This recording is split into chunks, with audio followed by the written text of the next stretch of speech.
आज आपने शिवसेना ज्वाइन किया है, क्या कहना है? देखिए, मैं यही कहना चाहूँगी कि पहले तो जिस तरह से पिछले 10 महीनों में, 11 महीनों में, अभी पूरा एक बरस हो गया है, बहुत ही कठिन समय में महाराष्ट्र के लिए बहुत कठिन समय रहा, क्योंकि आप भूल नहीं सकते कि मुंबई महाराष्ट्र में है, जो देश का एक आर्थिक जिसको कहते हैं कैपिटल है, और ऐसी जगह है कि जहाँ पर दुनिया भर से और देश भर से लोग आते जाते रहते हैं। बहुत मुश्किल था कोविड जैसी समस्या से जूझना, और ऐसे समय में कोविड जैसी समस्या से ही नहीं, बल्कि जो नैसर्गिक आपत्तियां आई हैं महाराष्ट्र प्रदेश पर, वो बहुत बड़े पैमाने पर आई है। कुछ ज़्यादा ही आपत्तियों से भरा हुआ ये वर्ष महाराष्ट्र के लिए रहा, महाराष्ट्र के किसानों के लिए भी रहा। एक बहुत ही ज़बरदस्त कामगिरी मुझे लगता है महाआघाड़ी सरकार ने की है, और उसमें बहुत बड़ा हाथ उद्धव जी का रहा है। और उद्धव जी एक सीएम के तौर पर उन्होंने इतनी बढ़िया तरह से महाराष्ट्र को संभाला है, अपने साथ लेकर चले हैं। जहाँ पे ज़रूरत होती है वहाँ पे वो अपनी स्ट्रेंथ दिखाते हैं, जहाँ पर ज़रूरत होती है वहाँ पे वो घर का जैसे कोई बड़ा सदस्य आकर हमसे और आपसे बात करता है, उस तरह लोगों को समझाते भी है। तो मुझे लगता है जिस तरह उन्होंने महाराष्ट्र को खूबसूरती से संभाला है, वो देखकर मैं बहुत प्रभावित हूँ, और इसलिए मैं चाहती हूँ कि ऐसे नेतृत्व में मैं ज़रूर काम करना चाहूँगी। पार्टी की तरफ से, शिवसेना की तरफ से किसने आपको अप्रोच किया? क्या रश्मि ठाकरे जी का कोई भूमिका आपको साथ में रखने में, सुबंधन बांधने में कुछ बातचीत हुई हो, कुछ आपको रखा हो? रश्मि जी हैं, और फिर बहुत सारे लोग उनके साथ हैं, लेकिन मुझे कॉल दरअसल उद्धव जी से भी आया, और उद्धव जी ने मुझे बहुत ही खूबसूरत बात कही। जब एमएलसी की बात हुई, उन्होंने मुझे कहा, पहले मैं मराठी में कहना चाहूँगी की आपली जी विधान परिषद आहे महाराष्ट्राची परंपरा इतकी मोठी आहे की त्याच्यामध्ये महाराष्ट्राच्या विधानसभेचा सामाजिक आणि सांस्कृतिक दर्जा वाढावा अशी माझी मनोमन इच्छा आहे। कारण का ही जी परिषद ह्या ज्या जागा आहेत, ही जी भवनं आहेत, त्याच्यात जायला लोकांना खूप मोठा प्रवास करावा लागतो। तर तिथले जे बोलणं होतं त्याचा कुठेतरी दर्जा खूप मोठा वाढला पाहिजे, आणि त्याच्याकरता तुमच्यासारख्या लोकांची गरज आहे। तर ये सोच ही पहले मुझे बहुत बढ़िया लगी कि उन्होंने कहा कि विधान परिषद जैसी जगहों पर बहुत ज़रूरी है कि महाराष्ट्र जैसा प्रदेश जो अपने आप में सांस्कृतिक और सामाजिक मूल्यों पे हमेशा आगे रहा है, ऐसे मूल्यों को आगे रखना बहुत ज़रूरी है। और इसलिए कहीं ना कहीं उन्होंने मेरे बारे में सोचा, इसके लिए मैं अपने आप को बहुत खुशनसीब समझती हूँ। जब आपने कांग्रेस से रिजाइन किया था, तब आपने आपके साथ व्यवहार हुआ है। आखिर ऐसी कौन सी बात थी जिसकी वजह से आपको कांग्रेस छोड़ना पड़ा, और 20 महीने के अंदर आपकी ये दूसरी पार्टी है? नहीं, मेरे साथ दुर्व्यवहार हुआ है ऐसे नहीं मैंने कहा था।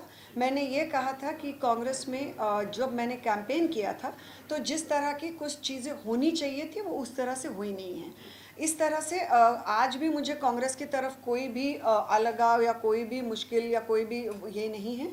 और यहाँ पर लोग क्या करते हैं, पार्टी में रहकर भी पार्टी की बुराइयाँ करते हैं, और बल्कि ज़्यादा बुराइयाँ करते हैं पार्टी में रहकर। विधानसभा के चुनाव आने वाले थे, तो भले ही मेरे ऊपर बहुत उस वक्त लांछन लगे, लेकिन मैंने पार्टी के ऊपर मैंने किसी भी तरह का कोई इंटरव्यू इसलिए नहीं दिया क्योंकि मैं पार्टी के बारे में कोई भी नेगेटिव चीज़ें ना बोलना चाहती थी, ना फैलाना चाहती हूँ। आज भी मुझे सोनिया जी और राहुल जी के बारे में रिस्पेक्ट है, और महाराष्ट्र प्रदेश में कहूँ तो बाला साहेब थोरात जी जैसे बहुत ही एबल हमको उनको वहाँ पे जो महाराष्ट्र प्रदेश में मराठी और हिंदी में कसरत थोड़ी मुश्किल हो जाती है, बहुत बेहतरीन लीडर है अपने आप में। सो अभी मुझे नहीं लगता ये सारी चीज़ें मायने रखती हैं, क्योंकि एक बरस से ज़्यादा वक्त जब इंसान उस पर गुजरता है, तो मतलब मुझे लगता है कि अपने आप में कोई वजह रही होंगी। आपकी विचारधारा एक समाजवादी या एक सेकुलर सोच रही है, पिछले चुनाव में आपके भाषण में हमने सुना, लेकिन बात जब शिवसेना की आती है तो एक हिंदुत्ववादी पार्टी की एक छवि है शिवसेना की। आप इस पार्टी में कैसे एडजस्ट करेंगे? मुझे ऐसे लगता है कि आप छवि जो भी हो और आप बातें जो भी करें, अंत में बेहतरी इसी में होती है जिसमें लोगों का भला होता है।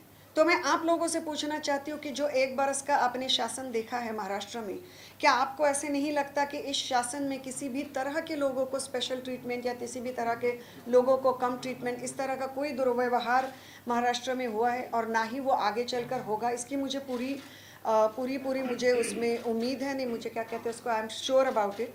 एंड मुझे लगता है आज के वक्त में वो ज़्यादा महत्वपूर्ण है। और मेरा जो हमेशा सोचना था वो लोगों के प्रति था, जब मैंने इंटरव्यूज़ भी इसके पहले किए और कुछ चीज़ों पर बोली, तब भी मैंने यही कहा कि मैं किसी के खिलाफ बातें नहीं कर रही हूँ, मैं महाराष्ट्र के लोगों के लिए बात कर रही हूँ। इसमें बहुत फ़र्क होता है, नेगेटिव वर्सेस पॉजिटिव आउटलुक रखने का फ़र्क होता है।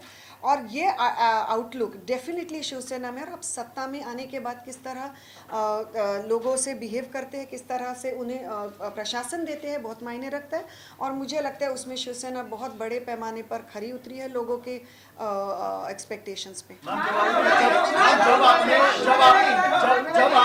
आपने कांग्रेस ज्वाइन किया था तो आप बहुत उम्मीद में थी। जब आपने कांग्रेस ज्वाइन किया था बहुत उम्मीद में थी, लेकिन आपने हाउस पॉलिटिक्स का जिक्र किया था, जिसके वजह से आपने कांग्रेस छोड़ दिया। आपको लगता है कि शिवसेना में वो समय नहीं आएगा कि आप नहीं, मुझे लगता है हाउस पैटी पॉलिटिक्स हो, हाउस पॉलिटिक्स हो, और अन्य अगणित मुद्दे हो, हर एक पार्टी में होते हैं, हर एक पक्ष में होते हैं। मैं भी काफ़ी नई थी पॉलिटिक्स में, शायद मैं तैयार नहीं थी इस तरह की चीज़ों को डील करने में। मैं इसके लिए किसी के भी ऊपर, मुझे बहुत आसान है दूसरे लोगों के ऊपर लांछन लगाना, यहाँ बैठ के बड़ी बड़ी चीज़ें बोलना, लेकिन ऐसी कोई भी चीज़ें करने में मुझे कोई इंटरेस्ट ना तब था ना अभी है। क्योंकि मेरी राजनीति पहले तो दूसरों को नीचा दिखा के और दूसरों के बारे में गलत शलत बातें करके शुरू करने से शुरू नहीं होती। हाय सोहित, फाइनली मैम दो सवाल है। पहला सवाल ये है कि ये भी कहा जा रहा था कि क्या कांग्रेस की ओर से भी आपसे कहा गया था क्या कि एमएलसी के टिकट की जो बात है, क्या कांग्रेस की ओर से भी आपको कहा गया था कि ऑफर दिया गया था पहली? और दूसरी जो अभी आपने कहा कि नेगेटिव और पॉजिटिव वाली बात जो कही आपने, तो अभी जैसे आप कह रहे हैं कि आपके ऊपर ट्रोल हो रहा है और आप शिवसेना भी उस समय ज्वाइन कर रहे हैं जब कहीं ना कहीं सेंटर वर्सेस स्टेट हो रहा है, वहां से भी बॉलीवुड के कई लोग कई सारी चीजें बोल रहे हैं, तो इसे आप किस तरह से देखती हैं दोनों चीजों में? पहले तो कांग्रेस से मुझे एमएलसी ऑफ़र हुई थी, ये बात मैं अपने मुंह से कभी नहीं बोलती आप लोगों को, क्योंकि मुझे गलत लगता है वो। लेकिन मैंने अन्य वजहों से कांग्रेस छोड़ी थी, और ना मैं पद की लालसा में तब आई थी, ना मैं अब आई हूँ। भले ही किसको, मुझे लगता है एक हद के बाद जिसको जो भी सोचना है वो सोचेगा। तो मैं सिर्फ बता सकती हूँ, उसके बारे में हर किसी की सोच है और हर किसी के विचार है। लेकिन पद का इशू था नहीं, लेकिन मेरे दूसरे इश्यूज़ के वजह से मैंने कांग्रेस की तरफ से बहुत ही रिस्पेक्टफुली इसलिए एमएलसी स्वीकार करना सही नहीं समझा। तो एमएलसी का इशू था नहीं। और दूसरी चीज़ क्या आपने पूछी थी? जी, ट्रोल। तो ट्रोल का क्या है कि जैसे मैंने कहा कि ट्रोल्स जो होते हैं, आपको मेरे बचपन में मेरे फादर मुझे कहा करते थे, अगर आपको कोई भी ना बोले कि आप गलत हो, आप ये हो वो हो, समझो आप गलत रास्ते पर चल रहे हो। तो मुझे इतने ट्रोल्स मिले हैं, और आप मेरे साइड इस पेज पे जाकर देखिए, ना मैं किसी को ब्लॉक करती हूँ, ना मैं किसी को, और मैं तो चाहती हूँ कि अगर मुझसे कुछ गलती कल को अगर हो तो आप लोगों में से भी कुछ लोग आकर मुझे बताएं। लेकिन मेरा मानना ये है मेनली कि एक बहुत ही जहरीला सा जो एक एटमॉस्फेयर डेफिनेटली आज देश के पॉलिटिक्स में हो चुका है, कहीं ना कहीं से शुरुआत तो करनी चाहिए कि ये जहरीलापन हटाया जाए। और मुझे लगता है दूसरों को बताने से पहले मैं खुद से कोशिश करूँगी कि मैं ज़्यादा कम से कम, मैंने एक पूरा लोकसभा कैंपेन और बहुत बढ़िया कैंपेन, जहाँ पे मुझे नहीं लगता देश का कोई भी बड़ा हर एक बड़ा चैनल आया और उन्होंने कवर किया। और खुशी है मुझे इस बात की कि इस सारे चैनल कैंपेन के दौरान मैंने एक भी व्यक्ति पर कोई भी व्यक्तिगत टिप्पणी नहीं की, किसी पर भी कोई भी आलोचना और गलत चीज़ों के बारे में नहीं बोला। तो मैं यही चाहती हूँ। माहौल जहरीला हो गया है, और खुद आप हिंदी फिल्म इंडस्ट्री से आती हैं और आपने ये भी जिक्र किया कि आप बच्चियों के लिए, महिलाओं के लिए कुछ करना चाहती हैं।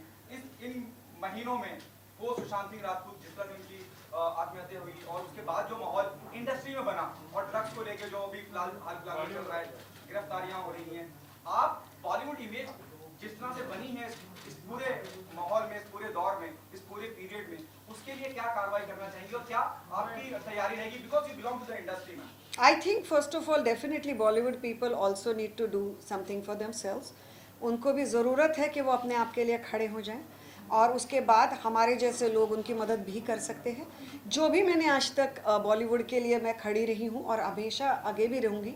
मुझे पहले भी पूछा गया था कि ये लोग क्यों नहीं बात करते, क्योंकि उनकी वो बहुत वल्नरेबल पोजीशन में होते हैं। ये समझते हुए भी मुझे ऐसे लगता है कि बहुत बड़े पैमाने पर बॉलीवुड को गलत लाइट में दिखाने की कोशिश की गई। बहुत बेइंतहा कड़ी मेहनत का काम होता है और बहुत ज़्यादा करोड़ों पैसे लगे होते हैं और वो मेहनत वाले लोग होते हैं। और बॉलीवुड लोग मतलब 4-5 स्टार्स नहीं होते जिन्हें शायद आप पसंद करें ना करें। आज बहुत सारे लोग हैं जिनको मैं पसंद नहीं करती, लेकिन अगर उनकी फिल्में बैन करो, अगर ये ट्रेंडिंग हो रहा है तो वो गलत है और वो मैं गलत बोलकर ही रहूँगी।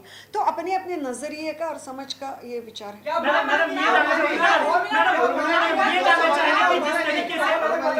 मैडम जिस तरीके से ये जानना चाहेंगे कि जिस तरीके से लव जिहाद पर पूरे देश में जो बातचीत चल रही है, कुछ राज्य कानून ला रहे हैं, आप एक हिंदुत्ववादी पार्टी में लव जिहाद पर आपके विचार क्या हैं? क्या ये महाराष्ट्र में इम्प्लीमेंट होने चाहिए? आज ही सारे सवाल पूछोगे क्या? कुछ तो आगे के लिए रखो। Ma'am, on the same question, Yogi Adityanath is coming and he'll be meeting Bollywood personalities. And Bollywood is a place for interfaith marriages. Yours is one of the examples.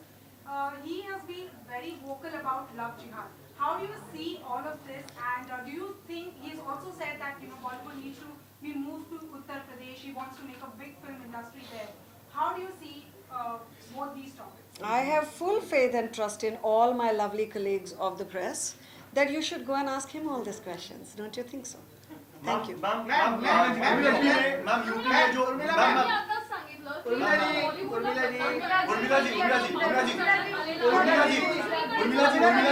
UP में एक लास्ट लेती हूँ। कसं आहे की बॉलिवूडला बदनाम करण्यासाठीचं सध्या जे आहे कारस्थान या ठिकाणी करण्यात आल्याचं तुमचं म्हणणं आहे। दुसरीकडे योगी आदित्यनाथ बॉलिवूड नॉर्थ साईडला हरवण्यासंदर्भात बोलतात। एकूणच काय म्हणणं आहे, कारण ज्या बॉलिवूडला बदनाम जे करण्यात आलेलं आहे आणि नाही, मी तेच म्हणते की मला असं वाटतं हे सर्व प्रश्न लोकशाहीचा चौथा स्तंभ आणि जनरली माझ्या मते सगळा समाज आणि सगळा देश चालवणारा जो आपला मीडिया आहे त्यांनी रिस्पेक्टेड CMना विचारायला पाहिजे ते प्रश्न आणि त्यांनी खरं तर त्यांच्या चॅनलवरती हे प्रश्न उपस्थित केले पाहिजेत आणि लोकांना विचारलं पाहिजे। आणि मला पूर्ण विश्वास आहे महाराष्ट्राच्या जनतेमध्ये की ते सगळं बघतायत, कारण महाराष्ट्राची जनता ही अक्कल गहाण ठेवून ठेवणाऱ्या लोकातली नाही आहे। त्यांना माहिती आहे काय असतं पॉलिटिक्स आणि त्यामुळे मला असं वाटतं तेच सगळे उत्तरं देतील आणि त्याच्या व्यतिरिक्त काम मला वाटतं तुमच्या खांद्यांवरती आहे की त्यांना हे प्रश्न जरूर विचारा। दो सवाल है। पहला सवाल ये है, मैं आपको पहले क्लियर करूं, मैं कंगना रनौत का फैन नहीं हूं। जिस तरह से कंगना रनौत ने पूरा ट्रोल किया, शिवसेना को काफी कुछ कहा, सोशल मीडिया पे कुछ कहा, आप उनके बारे में क्या कहना चाहेंगे? फिर मैं दूसरा सवाल पूछूंगा। पहले मैं उनके बारे में कुछ नहीं कहना चाहती। आगे किसानों के आंदोलन सवाल के है कि जब मैम आप कैंपेन कर रही थी तो बीजेपी शिवसेना एक साथ थी, लोगों ने उन्हें एक पार्टी मानकर वोट दिया। अभी सिनेरियो पूरा चेंज है, अभी 3 पार्टियां हैं।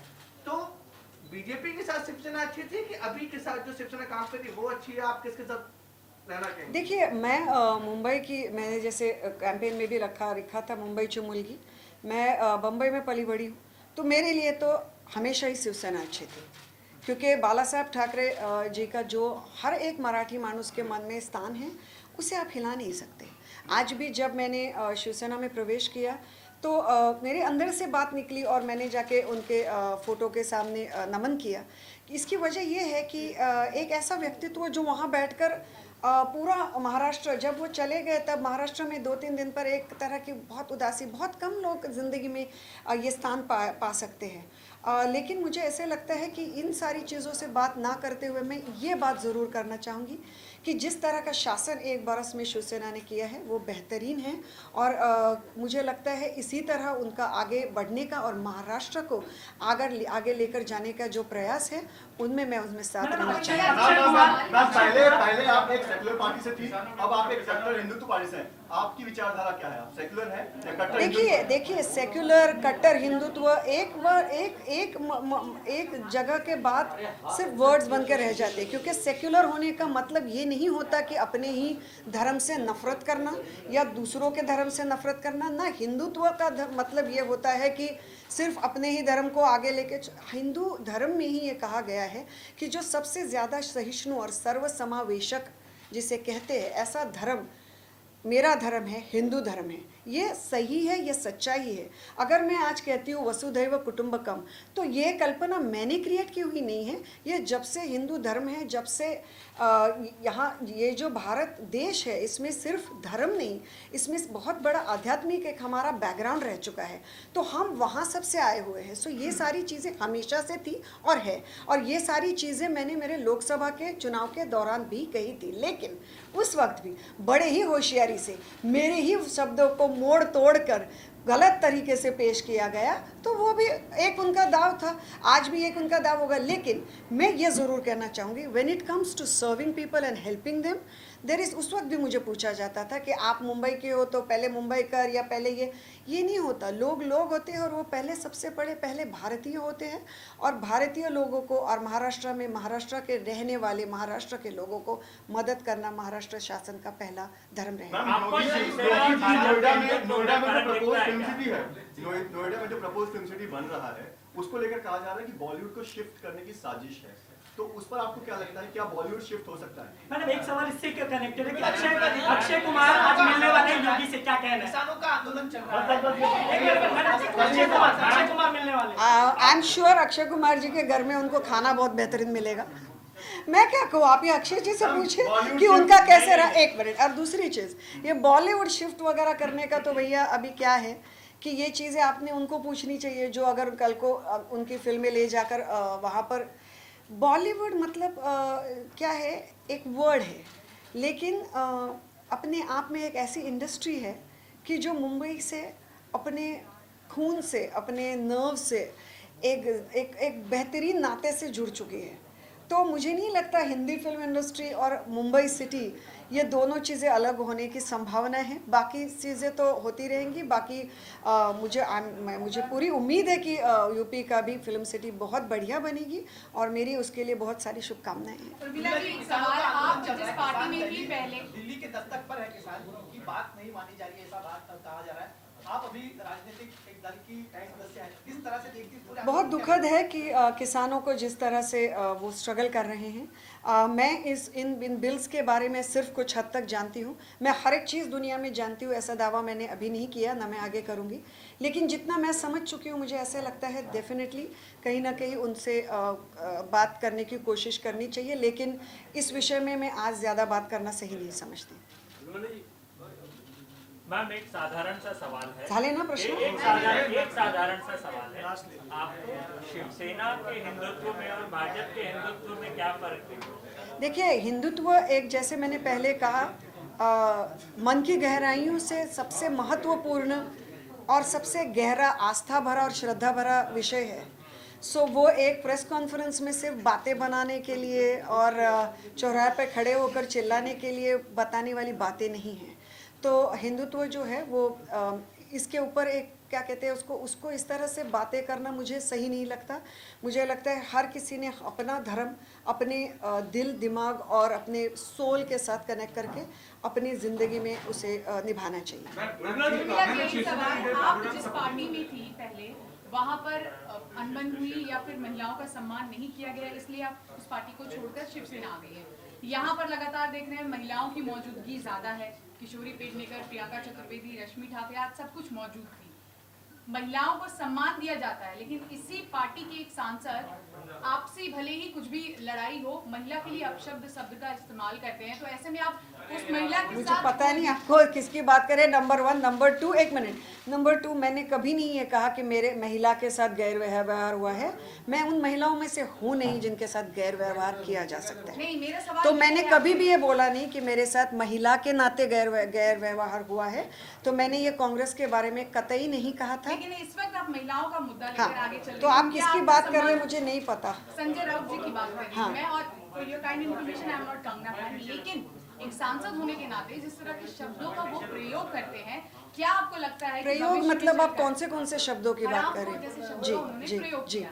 जी। तो क्या आपको लगता है कि एक तरफ पार्टी महिलाओं के सम्मान की बात करती है, दूसरी तरफ उसी पार्टी के सांसद जो हैं एक महिला के लिए इस तरह का तो शब्द हो गई ना अभी वो बात, उसके ऊपर सारी चीज़ें, सारा बवाल हो गया। वो सांसद है, ये पद्मश्री है, उनकी भी भाषा अपनी भाषा है, इनकी भाषा अपनी भाषा है। तो भैया मुझे दूसरों की भाषाओं पे क्यों पूछ रहे हो? मैं अपनी भाषा पे बात करूंगी। उर्मिला जी, आतापर्यंत मातोश्रीवर अनेक पक्ष प्रवीण झाले, यामध्ये अनेक महिलांचा पक्षप्रवेश देखील झाला, परंतु पहिल्यांदाच असं घडलं की मुख्यमंत्री उद्धव ठाकरे यांच्या पत्नी रश्मी ठाकरे तुमच्यासाठी खास पक्षप्रवेशासाठी असं का?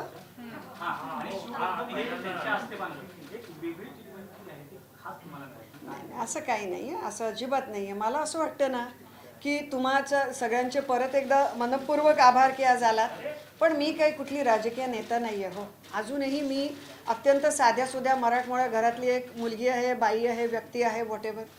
तर त्यामुळे मला कुठेतरी हे सगळं क्षेत्र अजूनही खूप नवं आहे आणि ते मी पदोपदी मान्य करते आणि त्यामुळे मला असं वाटतं कुठेतरी जर ते आल्या असतील तर कदाचित थोडाफार मला एक आत्मविश्वास माझा वाढावा ह्याच्याकरता आल्या असतील आणि त्याच्या व्यतिरिक्त मला त्याच्यात काही वाटत नाही. आणि परत एकदा सांगू इच्छिते, ह्यामध्ये मी खूप नवी आहे. आज तुम्ही इथे एवढ्या मोठ्या संख्येने आलात त्याच्याकरता धन्यवाद, पण मी नवी आहे ते आणि मला खूप मोठा रस्ता घ्यायचा आहे, तेवढंच आहे. Thank you so much.